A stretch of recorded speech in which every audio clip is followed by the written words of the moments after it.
Okay, hi again. Um, I'm making this video to I guess give a quick rundown of some of the stuff you might need when you're planning to move abroad. So, I'm going to talk about Korea because that was the first country that I went to. And moving to China after that was a much smoother process as opposed to, well, I won't say it was smooth, but it was, kind of just a transition as opposed to picking up all over again in the same capacity or like volume, I guess, as moving all the way from the US to China. So I went to Korea first. Korea um, offers a lot of incentives for native speakers to go to Korea and teach English. So that's probably the easiest way you can go and move abroad is teaching EFL, TEFL, TESOL, all of those type of language programs. So EPIC is the biggest language program for native English speaking teachers in South Korea. EPIC is something that you pursue if you're not as flexible or you want a little bit more stability with scheduling, with quality of the school, things like that.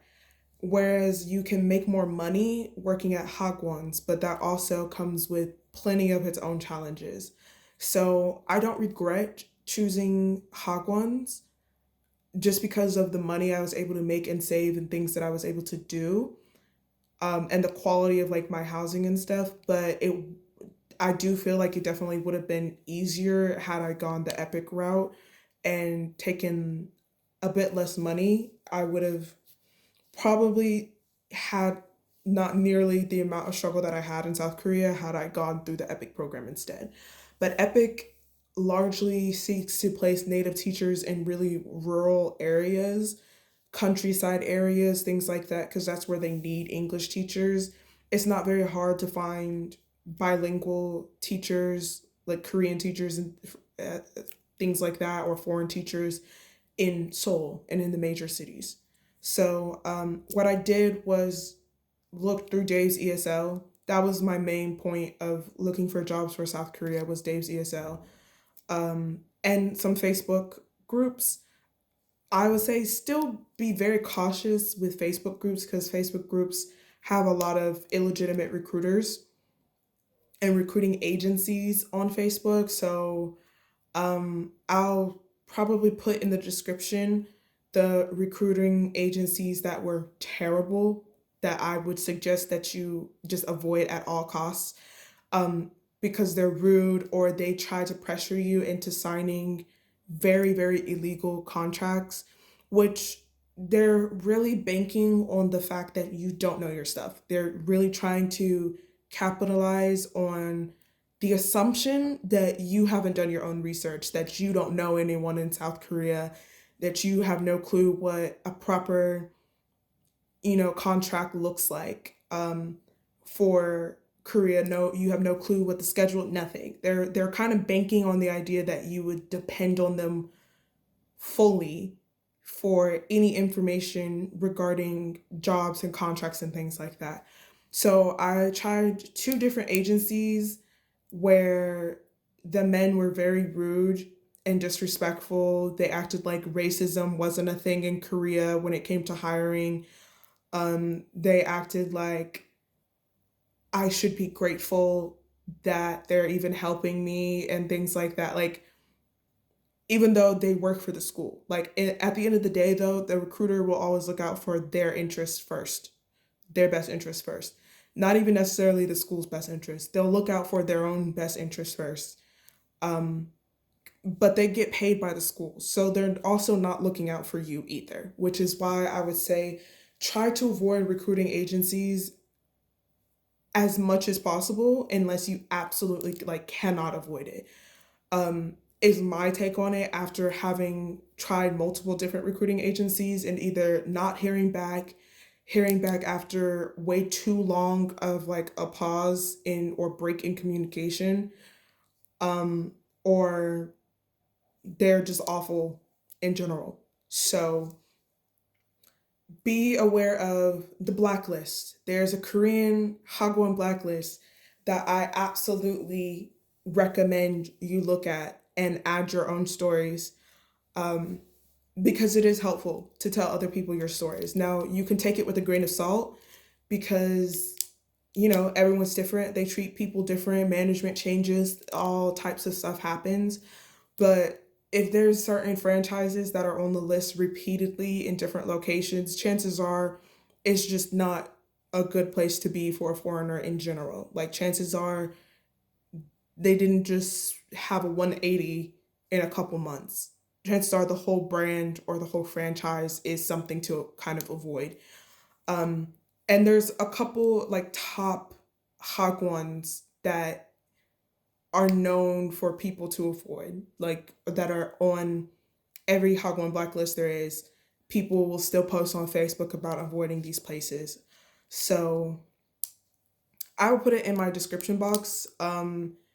If a recruiter who has worked with me sees it, I don't care. You did not help me. So, and what are you going to do? I'm not even in South Korea anymore. Your defamation, you're stupid, clearly overdone, and very dramatic defamation laws don't mean anything to anyone except for Koreans.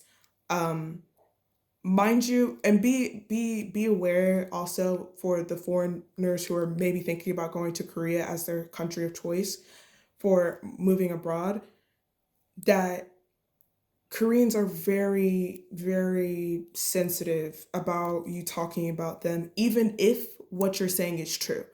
So I personally don't really feel like that's free speech in the same way it's supposed to be, that they say they have free speech, but you can't even say your own experiences and stories without legally viable threats of lawsuit, right? Of like them taking you to court. So I'm telling my true experience and I put it somewhere online, they can still try to sue me for that, even if everything I said was true. There's not the same type of defamation laws as it is in the US where you have to prove like that the person is spreading false information, slanderous information, information that ruins, someone's means of livelihood and reputation, things like that. Defamation in any way. Like, you basically can't talk about anyone or say your opinion in Korea truthfully without facing threats of defamation. But I'm not in Korea. And a lot of those people were honestly a-holes. So I'm very much so not concerned about their opinion on anything. A lot of these people hate their own lives and they make it a point to make everybody else miserable too, and to cut corners and cheat other people. So I'm really not concerned. But like I said in the first video, maybe, I'm not sure if I said it, Korea is not a country that I would recommend. Um, for anyone that's like super young or is not very solidified in your own sense of self-worth and confidence, it is not the country for that. Koreans are very, very, very, very vain. No matter what hagwon you work at, Korean women are very cliquish. I don't know what the history is behind that. I don't know why, but I have yet to be at a single workplace in which a Korean woman was not starting drama, and was not acting like she was a middle schooler. I won't even give them the credit of saying they acted like high schoolers. They act like middle schoolers. Um, it was very unpleasant, especially because I'm a person that generally, my degree is actually in business, and I'm a person who generally just feels like your personal feelings about someone should not affect you working properly. Like, half the girls in at my first job were foreign girls, and they were also very cliquish. They had no backbone. They followed this one girl. Like, it was literally like a remake of Mean Girls, and it was so just like pathetic. So, but despite me not talking to them, I was just like, I didn't like do anything. I didn't go out my way, to like mess up their work, to step on their toes, to be disrespectful or anything like that. I was just like, I just don't care about y'all anymore. You're actually a waste of space and time. It took me a long time to figure that out, but like once I did, I wasn't like making underhanded comments and stuff about them. I wasn't spreading rumors, going to management or anything like that. Whereas Korean women often do stuff like that though. And some foreigners too. So beware of foreigners. That all skin folk get kinfolk. I found that out at my last school. Um, so just approach it with a little bit of caution. Um, don't have like K drama, deep friendship expectations in mind or as a goal. If that happens, that's great. If not, you shouldn't be affected by it because a lot of, like I said, a lot of these workplaces have a culture of being very cliquish, being very vain. Like the slightest thing you do as a foreigner could be reason why the Korean teacher suddenly turn on you. And that's not uncommon. And I've heard that from other foreign coworkers as well and their experiences. So but to get to Korea is quite easy though. If you do choose to still go to South Korea, it's quite easy, in my opinion. You need a certification. The minimum you should get for trying to teach anywhere should really be 120 plus hours. Now I would even recommend maybe 160 and up, but the minimum bare minimum is 120 and it's not very, very hard. I would recommend going through a continuing education program at your university. So you do have to have a bachelor's degree. Some Hagwons will ignore that, but you're supposed to have a bachelor's degree in any subject. Um, for your visa in South Korea, you're supposed to have a background check, FBI background check that is valid for 6 months. Um, if you have mental health history, on record and things like that, they tell you to like self report, kind of like if you have a history, things like that. I do have a history. Um, I had my therapist write a note along with my like material application for with everything out. So an apostilled copy of my university diploma, an apostilled copy of my FBI background check, passport scan, the contract, employment contract. Those are things that you need to send to Korean immigration to be able to get a working visa. And if if you do decide to be honest and tell your workplace, which is not necessary, but if you do decide to tell about a history of mental health issues, um, be careful with the wording, be careful with how much you disclose. And also, like, for me, I just had my therapist write a letter that stated that I've never showed any signs of committing harm to children, that I would not have any problem. I should have no issues, that, things like something simple is straightforward that can't be misinterpreted, even through translation, is what I just sent along with the rest of my immigration materials. So yeah, the easiest path to teaching in Korea is probably teaching at a Hagwon, which you can find job postings on Dave's ESL Cafe. That's a very popular site to visit for jobs, particularly in South Korea. Facebook is a little bit more iffy, but because the recruiters there often aren't licensed, if you ask a recruiter for their recruitment agency number or for their recruitment license number, they should be able to give it to you. If they can't, if they get defensive, just block them and move on and try again with some other website. It's not worth the complications and the very strong likelihood that they're going to try to pressure you into a very, very illegal, terrible contract. There are foreigners working as lawyers, or working in employment law in South Korea as well. Some of them are very kind and will, look over some stuff if they have free time or if they have, a lighter caseload. They might look over your contract for you and just tell you, I wouldn't sign this. They may not give you extensive legal consultation, but they would be able to advise you that, this part of this contract could get you in trouble, um, if you choose to participate in it, that if you take this to court for any reason, the Korean employment law is supposed to supersede any illegal clauses in your employment contract. But Koreans, again, are a very cliquey society.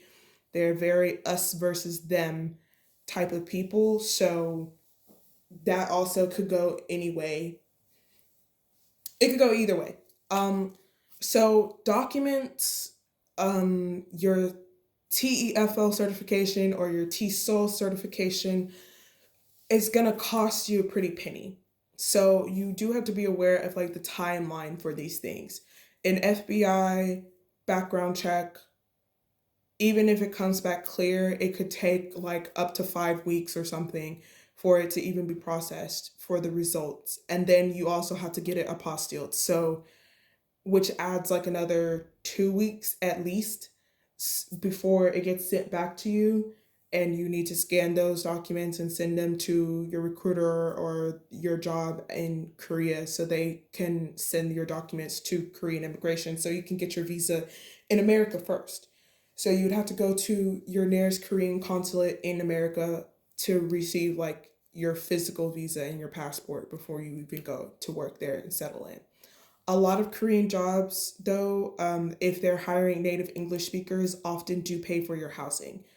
Um, they normally have company housing that is already like consistently used. That when one teacher leaves at the end of their contract and moves or does whatever, goes back home, they normally use the same apartment over and over again.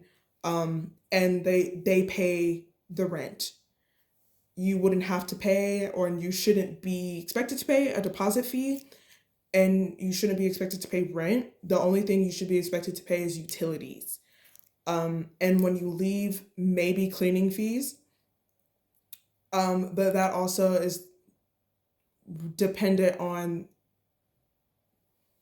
kind of like how, like for instance, my first two jobs, like when I left, I did my own bit of cleaning, but they also were like, you if you pay us 100,000 won or something, we'll clean the apartment, and you won't be liable for anything and any issues and everything. And also a very common practice that they just hire somebody to come through the apartment and like toss water on everything and walk out. I won't say that I really trust Korean cleaning agencies. I'm just gonna be honest. A lot of them don't use cleaning products. They don't use chemicals. I've seen a lot of like public restrooms cleaned with just water. So also be very wary of that. If you get a new apartment, no matter how clean and nice it looks, do your own cleaning. It's not hard. Do your own cleaning. Um, and ask to be taken to apartments, like your housing beforehand. So they really, really, really need to like show you a video, like a live video call or something of the apartment. Even pictures, I've been scammed with pictures that were in no way, shape, or form the same quality that it actually was. In real life, it was much worse. So things like that, you do have to be very cautious of in Korea because a lot of hagwon owners, again, are looking out to make as much money as possible and to literally to spend as little money as possible on you. So if they're offering you housing, they're gonna act like they're, oh, I'm being so benevolent because I'm giving you housing, um, and I'm paying your rent and everything, but the housing will be like a shoebox and will have mold in it and things like that. So I would say just know your worth. Like you can't, your name is also not on that lease. So it is supposed to be your employer's job to make sure it's in a decent condition for you to actually be able to live in. They don't need to clean the floorboards with a toothbrush or bleach, but it needs to be safe. Um, I will be making a video about the horror story of this Hagwon called Till I'm 11 in Seongnam, South Korea, that tried to do exactly that. They sent me pictures of the housing when it was brand new and would not send me any other pictures. They would not show me on video call. I got there and the place was riddled with mold and peeling metal, rusted everything. They claimed they had someone come and clean it. It didn't look any cleaner when I came back. They were very messy. And like I said, the job and the owners of a lot of hagwons will seek to spend as little money as possible on you and act like it's not their responsibility. Um, and to a lot of them, it technically isn't, but that also will give you a good idea of how they'll probably treat you at the hawk one. If they won't even treat you decent when it comes to the housing, chances are they're not going to treat you well at work either, and it's just best to avoid it altogether because it will be a mess of a job probably in the end. So you need to have, so again, the things you need to have to go and teach in Korea at a hagwon, or I don't know the specific epic requirements, but the minimum requirements for teaching in Korea at a hagwon is often having a bachelor's degree in any subject, having a certification, having a clean FBI background check that's apostilled, and having your diploma, a copy of your diploma apostilled as well. Your FBI background check only lasts for 6 months, so you have to find a job and send those materials within that 6 months of validity. But I think it's always like once you get your diploma apostilled, I don't think it expires. So um, it can also help to get your certification certificate for your TEFL program also certified. It just depends. Also, do a lot of research with the TEFL program that you choose because some of them say they're internationally recognized and that might not be the case. There's a lot of online ones that, will boast promotional deals, discounts. It's widely accepted in these countries. I don't know if that's true or not. I'm not willing to roll the dice with that amount of money. So I just went through um, a well-known university in Georgia. Their continuing education program offered the certification program, and it was good. So that's really all my a-hole neighbors dragging furniture again. Um, that's really all for this video. Yeah, the minimum requirements, the easiest path to take, at least if you're choosing Korea. Um, Cultural differences in the workplace is very much so that you're going to experience a lot of very, very immature coworkers, mainly women. It sucks to say, but it's true. Um, I've literally never had male coworkers that were like weird, or Korean hagwon owners often prefer women teachers anyways. I don't know why they think we're all supposed to be like motherly figures, and they're in for a shock when they had me come along, and I'm like, I'm not, yeah, I'm not going to be telling these kids. These kids also have be prepared for a lot of emotional instability in Korea. A lot of these kids are not valued. Like they have money, their parents have money, and they do not behave well. So that's another thing, that the K dramas you see with bullying and stuff like that, that starts early. They don't just wake up one day in high school and become like these dictatorship horrible bullies, that are pushing people, like not just students but teachers alike, to kill themselves. They don't just wake up one day and become like that. That is behavior that is started at these hagwons, that is started very early in age, and you're going to see that. So also be prepared, because that was a huge culture shock for me. I had students who had severe ADHD that had me very concerned. I had kids who were extremely sexist because of the stuff that their parents were teaching them, that thought they could talk to their teachers any type of way because of that as well. I had students who couldn't keep their hands to themselves, who are touching other students inappropriately, who are touching teachers inappropriately. You have to be prepared for, and you have to be prepared for pushback if you choose to teach them properly. If you choose to discipline them and correct their behavior, you have to be ready for the pushback from their parents, because for some odd reason, they don't like you teaching their kid better. I'm teaching consent and that there's consequences for your actions, and for bad behavior, they don't like that. So just be prepared for really backwards type of stuff like that, especially if you're going to work at a Hawk one. I think international schools or schools that are normally part of the EPIC program normally won't have you involved with anything when it comes to the communication with the parents, but I could be wrong. So just take that with a grain of salt. And yeah, that's all for my video today. Thanks for watching, and I hope it helped someone.